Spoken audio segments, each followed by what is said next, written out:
हमारे बीच में सभी आशीर्वाद दातागण, आसपास से पधारे समाज के सभी सरदार, हमारी माताएं बहनें, काफी समय हो गया है आपको। मैं चूंकि माफी चाहता हूं, लेट हो गया, रास्ता बहुत खराब था। 6 बजे से हम लोग निकले लेकिन लेट हो गया, इसलिए माफी चाहता हूं। मेरा आप सब जनों से यही अनुरोध है, निवेदन है कि लंबे समय से आप सब जने समाज को कैसे आगे बढ़ाया जाए, इस पर चिंतन मनन कर रहे हैं। अनुसूचित जाति जनजाति की यहाँ पर 35 सीटें मध्य प्रदेश में है और 2 मिनट में 2-3 वक्ताओं ने बताया कि हमारा समाज का प्रतिनिधित्व हम लोगों को मिल नहीं रहा। जहाँ अनुसूचित जाति की सीटें हैं वहां भी हमारा प्रतिनिधित्व नहीं मिल रहा। इसका चिंतन मनन आजादी के 75-76 साल में हम सारे लोग मिलकर के कर रहे हैं। मुझे ऐसा लगता है कि मुझे वो बात याद आती है कि जब इस देश में महाभारत हुआ और महाभारत के समय कौरव और पांडव 2 भाई हुआ करते थे। दोनों आपस में जब उनका बंटवारा का झगड़ा हुआ तब भगवान श्री कृष्ण ने जाकर के दुर्योधन से कहा कि ये पांडव अपने भाई है, अपने स्वजन है, इनको क्यों ठुकराते हो, इन्हें भी इनका हिस्सा दे दो। लेकिन दुर्योधन देने के लिए तैयार नहीं था। मुझे ऐसा लगता है कि मंच पर हमारे दोनों पार्टी के अतिथिगण मौजूद है। मैं उनसे अनुरोध करना चाहता हूं कि जिस प्रकार से भगवान श्री कृष्ण ने बारंबार दुर्योधन से जाकर के एक निवेदन किया, अनुरोध किया कि ये जो अपने भाई है इनको आप समझाओ, उसी तरीके से यहाँ जो संचालन कर रहे, यहाँ जो पूर्व वक्ता जो बोले हैं वो आप लोगों से अनुरोध कर रहे हैं। उन्होंने कहा कि ज्यादा मत दो, 5 गांव दे दो, ज्यादा नहीं चाहिए, 5 गांव दे दो। और अगर 5 गांव नहीं दिए तो फिर मानिए दुर्योधन, मान लीजिए अगर आपने 5 गांव नहीं दिए तो फिर रण का वरण होगा। 7 द्रोण सहित समस्त कौरवों का मरण होगा।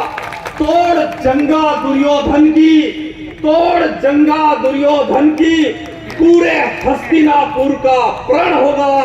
5 गांव दे दो दुर्योधन, अन्यथा पूरा हस्तिनापुर का वरण होगा। मेरा सभी साथियों से अनुरोध है कि आज लोकतंत्र है और लोकतंत्र में आजादी के 75-76 साल में हम अपनी पार्टियों के लोगों से जाकर के पूछते हैं, जब तक हमारे अंदर शक्ति नहीं है, जब तक वोट हमारा और राज दूसरे का, ये अब मेघवाल समाज बर्दाश्त नहीं करेगा।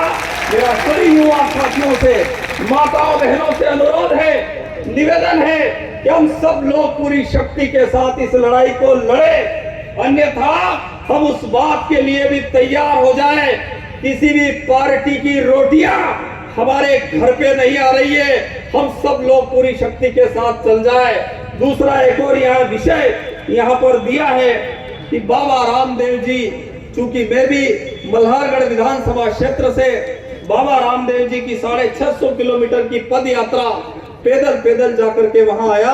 बाबा रामदेव जी का जैसा एक नाम था और वो एक ऐसा व्यक्तित्व था, ऐसा ईश्वर था जिन्होंने उस जमाने में जब इस देश में मानव को नहीं समझा जाता था, उस जमाने में इंसान को इंसान नहीं समझा जाता था, ऊंच नीच छोटे बड़े की बहुत सारी चीजें थी, इंसान तकलीफ में था, हिंदू मुस्लिम सिख ईसाई आपस में लोगों को बांट रखा था।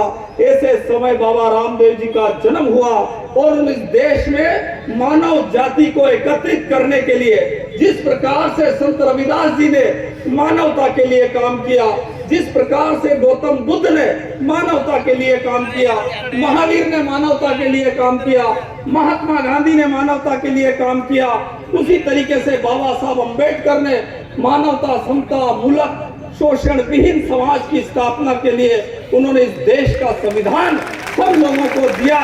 उसी तरीके से बाबा रामदेव जी ने उस जमाने में आम जनता के लिए द्वार खोले।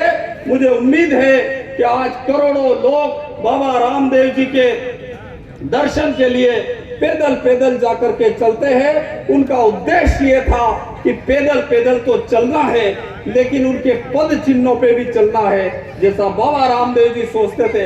हमारा ये देश जो है, मैं हर जगह बोलता हूँ कि ये देश लकीरों से नहीं बनता है, ये देश बिल्डिंगों से नहीं बनता है, ये देश लोगों से बनता है। जब तक एक आदमी को दूसरे आदमी से नहीं जोड़ेंगे, सारी मानव जाति के लिए हम काम नहीं करेंगे, तब तक इस देश में हम लोग विकास नहीं कर पाएंगे, इस देश को हम आगे नहीं बढ़ा पाएंगे। तो देश की सेवा के साथ साथ हमारी समाज का, मुझे उम्मीद है कि मंच पर दोनों पार्टी के नेताओं से पुनः अनुरोध है, और अर्जुन राम जी मेघवाल, क्योंकि जैसा उनका नाम है, महाभारत का जिक्र आया और अर्जुन हमारे पास है, तो ऐसा लगता है कि आज गांडीव, क्योंकि मैं तो कांग्रेस पार्टी से हूँ, लेकिन हमें उम्मीद है कि अर्जुन राम जी का गांडीव वो निश्चित रूप से समाज के हित में चलेगा और आने वाले समय में हमारे क्षेत्र में लोगों का विकास होगा।